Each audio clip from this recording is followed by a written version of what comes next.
मध्य प्रदेश के एक छोटे से गांव में एक रहस्यमयी घटना घटित हुई। गांव के लोग कहते थे कि उनके गांव के पास एक पुरानी हवेली थी। कहा जाता था कि उस हवेली में एक रूह बसती थी जो रात में गांव के लोगों को पकड़ लेती थी।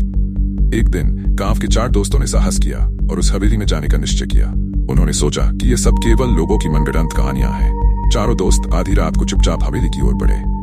हवेली के पास पहुंचते ही उनकी सांसें थम गई। हवेली से एक भयानक चिल्लाने की आवाज आ रही थी। वे जैसे ही हवेली के अंदर गए, दरवाजा अपने आप बंद हो गया। चारों दोस्त पूरी तरह डर गए। एक भयानक आवाज सुनाई दी और एक दरवाजे के पीछे से कोई चलती छाया दिखी। चारों दोस्त डर के मारे चीखने लगे थे। हवेली के भीतर एक अजीब ताकत थी जिसने उन्हें पूरी तरह घेर लिया।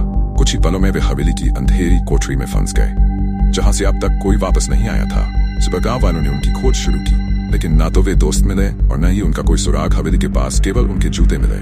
आज भी वह हवेली उस गांव में खड़ी है और कोई भी उसकी ओर जाने की हिम्मत नहीं करता।